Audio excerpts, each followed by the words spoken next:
It's better to be honest and tell the truth. I will follow my heart and stay true to myself.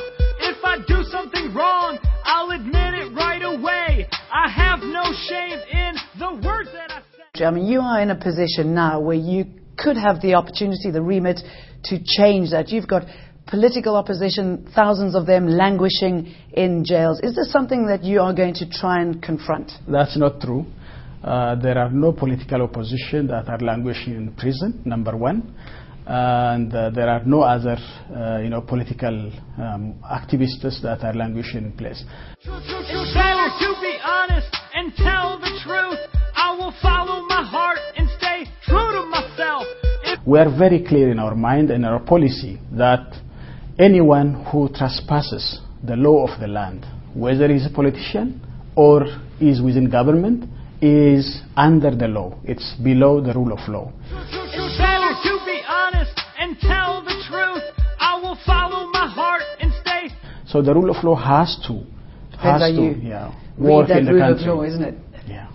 And therefore, I think this is one-sided report which you are telling to me. There are groups who are reporting these kind of issues, but the reality, the truth is that on the ground, the country is surrounded by many terrorist groups, It's better to be honest and tell the truth. I will follow my heart and stay true to myself.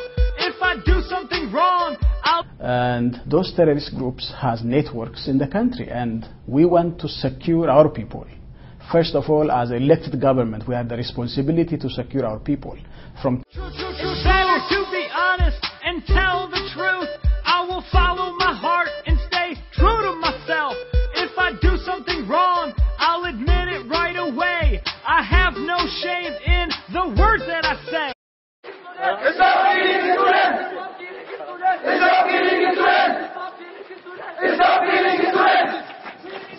We need justice.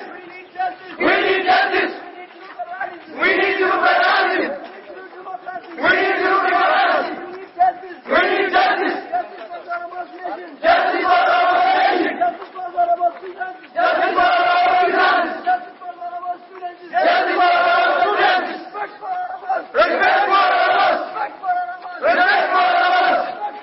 Respect for us. What am I instructing period? What am I instructing period? What am I instructing period? From terrorist groups, and anyone who has connection with these terrorist groups elsewhere in the world, as governments do, the Ethiopian government also brings them to the court. It's better to be honest and tell the truth. I will follow my heart and stay true to myself. If I do something wrong, I'll admit it right away. I have no to the rule of law, to the due process of law, and they will be sentenced according to their. Because the government is. It's better to be honest and tell the truth. I will follow my heart and stay true to myself. Many people say you should try and change the constitution when it comes to the governance of land. And if I can go back to poverty, you have a policy where you take land away from many of the poor and you hand it over to multinationals. It's called a land grab. It's directly linked to your food security problems. It's not. It's not. Who are those who are saying a land grab? First of all, it's not a land grab. When you say land grab, it means that you are giving a land from the poor to somebody else. But that's exactly what you're doing. But that's not what we are doing. It's better to be honest and tell the truth. I will follow my heart and stay true to myself. Think of drought-stricken Ethiopia and you might not expect to see this. Modern machinery owned by a foreign multinational cultivating vast farms in one of the poorest countries in the world. The Indian company in charge here is called Karaturi, and these 29,000 acres are a small part of its empire, with the Ethiopians pledging almost 800,000 acres to Karaturi so far. But Ethiopia's agrarian revolution is coming at a price. Gemechu Garbaba talks not of gain but of loss. He's pointing to Karaturi farmland, which he says the government took from him to give to the Indians instead. When they first came, they told us an investor was coming and we would develop the land alongside one another. They didn't say the land would be taken away from us entirely. I don't understand why the government took the land. Mr. Garbaba now grows maize on land nearby, which he sublets each year from a neighbour. It's precarious, he says. He could lose his tenancy at any moment.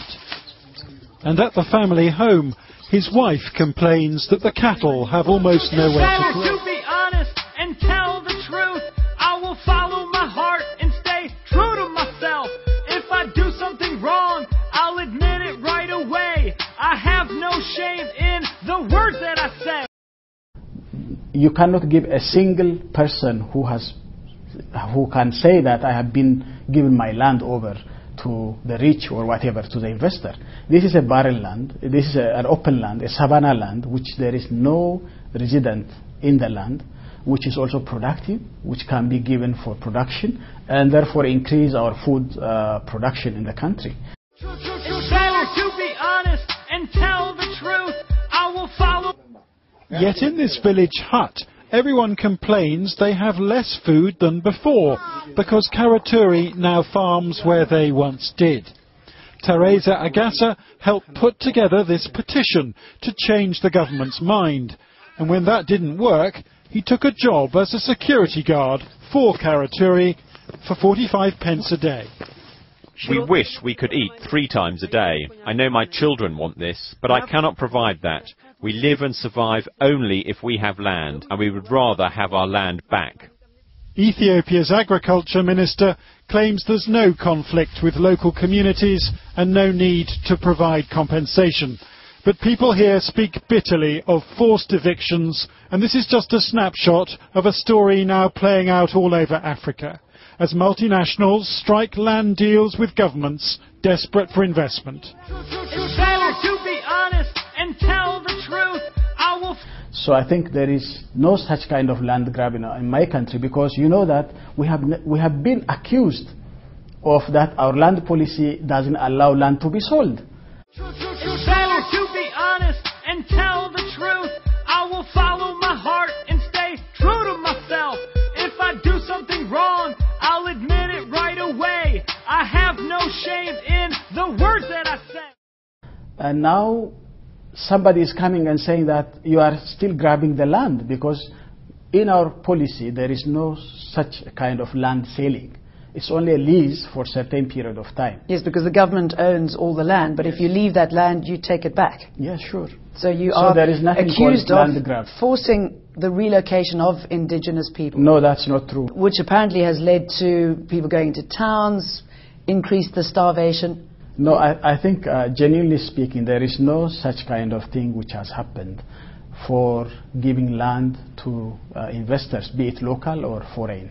So the truth is, that has also been checked by a diplomatic community in the country, whether any farmer or pastoralist has been snatched his land from, for the purpose of this giving land for commercial farming. But that is not true. That has not happened, and they have proved it.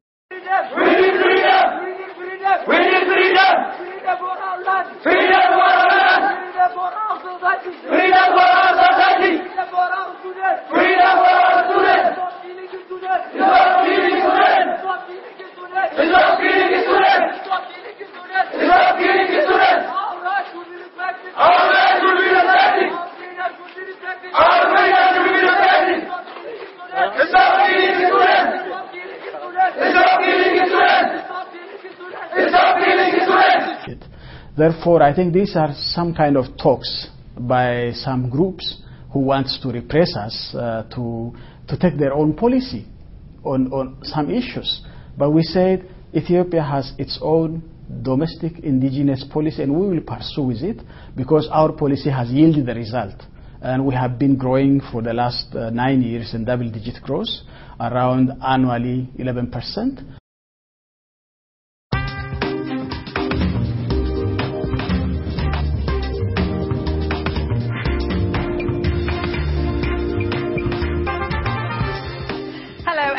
This is People in Power, and I'm Summer El-Shahad.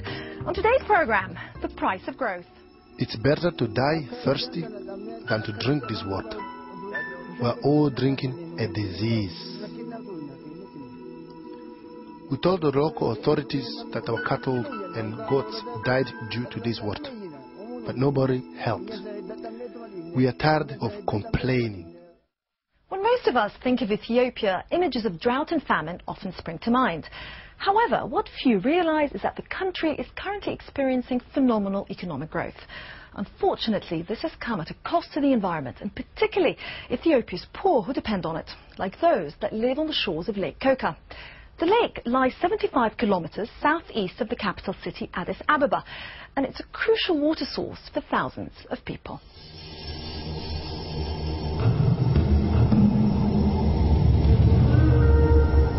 Ethiopia is in the middle of an economic boom.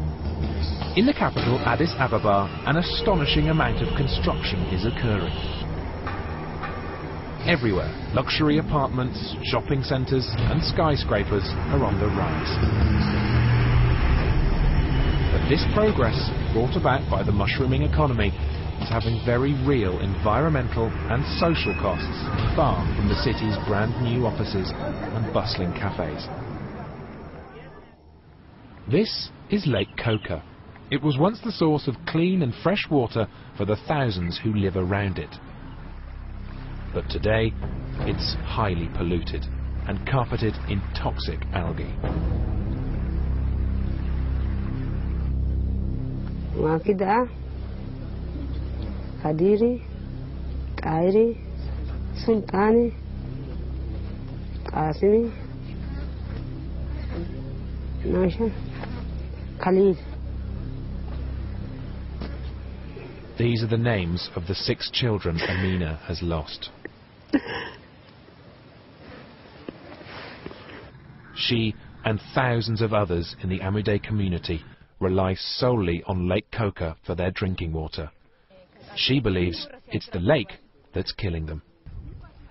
I gave birth to 9 children. 6 of them died. 3 survived. My husband also died. I have lost 7 members of my family. They were all vomiting and had diarrhea with blood in it. We visited a health center and were told the problem was associated with water. I feel sad about my dead children. I lie awake at night thinking of them. I now worry whether my remaining children will survive. I don't even know if I will survive.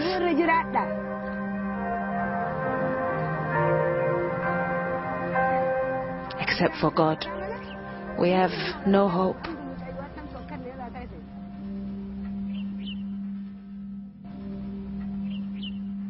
The transformation of Lake Coca began in 1957 with the damming of the Awash River to create a hydroelectric power plant. Since then, a number of polluting factories and flower farms have sprung up around the lake and along the tributaries of the Awash, a process that has dramatically increased over the last 10 years. The main problem here is the water. People are getting sick. Everyone around here uses this water. There is no other water. Almost 17,000 people use this water. They come from 10 kilometers away and use this water. The water smells.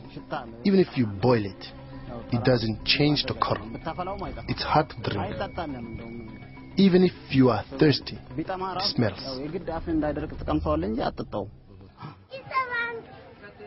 The people here have great potential, and we are losing them, especially the children. I'm very upset. If I had the ability to do something, I would, but I can't. I can't do anything. Like most rural communities in Ethiopia, the people in Amude suffer from a range of poverty-related illnesses. Sanitation, for instance, is poor. But district health worker Tekaline Mizana believes that Amude's residents are suffering far more than most. People from the Amude are more sick than the other people who are not using that water. Maybe it will be about 2/3 more around Amude than the other side. Most of them have stomach disease, and even diarrhea is common. they are drinking the water that is contaminated from the factory, so they are ill from that chemical, I believe. And also my colleagues, everybody, every health worker around this area believes this one. We know this is real, but it's not tested, it's not proved. A scientific paper published in 2003 found alarmingly high concentrations of chromium, iron, nickel and lead in watermelons grown around the lake. Chromium is an inherent byproduct of the leather tanning process and a known carcinogen. On the opposite side of the lake to Amadei sits Ethiopia's biggest factory, the Ethiopia Tannery Share Company. The factory covers a 65-hectare site, employs about 800 people and produces goods to the value of $25 million per year, which amounts to 7% of Ethiopia's total foreign revenue. Local people believe that discharge from the tannery is polluting the lake water. This is a farmer whose cattle graze near the factory's effluent stream. What comes from this factory has killed the cattle. It burns the plants. It's not good for harvesting. It's not good for people either.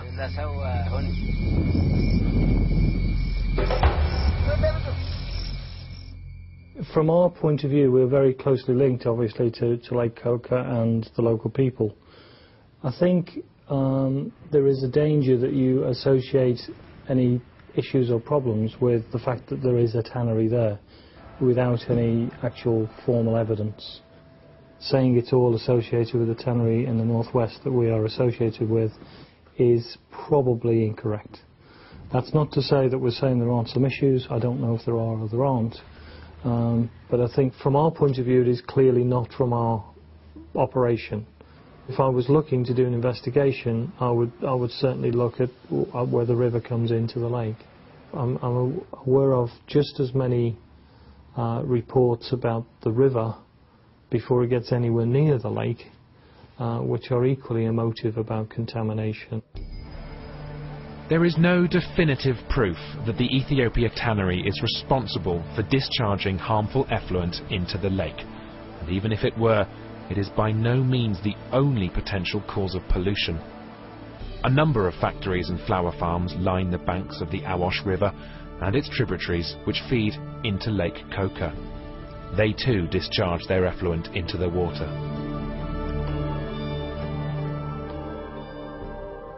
Without long-term scientific and medical testing, it's impossible to gauge the effects chemical effluent is having on the population.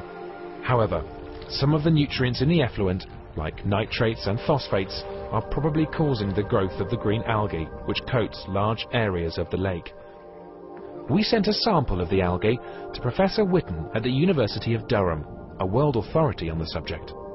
The sample you showed me is a microcystis.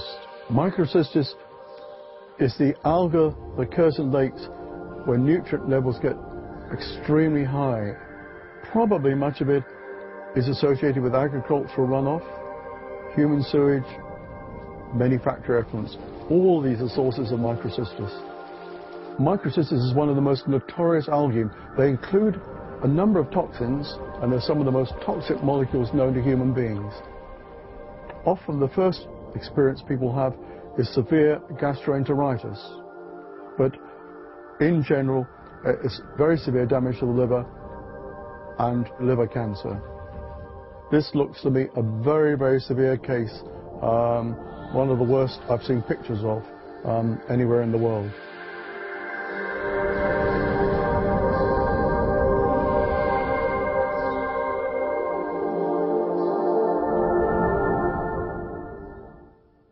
This is Kadir, a farmer living on the banks of the lake. He lost his wife to liver problems only a few weeks before we arrived. My wife was told she had a problem with her liver. We thought that the problem arose from the drinking water. We are all internally sick. It's better to die thirsty than to drink this water. We are all drinking a disease. We told the local authorities that our cattle and goats died due to this water, but nobody helped. We are tired of complaining. We are now just waiting to perish. Thousands of people like Kadir rely on this now toxic lake as their sole source of water, and yet their calls for action have been repeatedly ignored. The Ethiopian government has environmental laws in place, so how is this being allowed to happen? We have good environmental policy, yet what could be said is they could not be beyond on paper. There is no any institution in Ethiopia, in case for example, which makes those companies accountable for their action. That means no one is going to the textiles or to the foundries or to all these mills around there and tell them that, look, you are doing wrong. Of course, they know they are doing wrong. This fact has come to the attention of Addis Ababa-based NGO Action Professionals Association for the People, who took the government's Environmental Protection Agency to court for failing to prevent the large-scale pollution of the Akaki and Mojo rivers that feed into Lake Koka. The Akaki Mojo River basin was polluted and almost dead because of the different pollutants which have been released to this river basin for many years. The people around this river basin are very much affected as a result. We claimed that the environmental authority is not discharging its responsibility as required by the law. We hope we'll get a ruling to our satisfaction, and we are hoping to establish a precedent in this regard. The story of Lake Koka is one of many similar stories being played out across Ethiopia. As development ramps up, so too does pollution. I can't have words to express how I love my country. But if the pattern doesn't change, I am very much worried. We will be losing what we have, and we will be suffering until the extent when environment will be damaging until we are extinct. After the break, the continuing cost of development.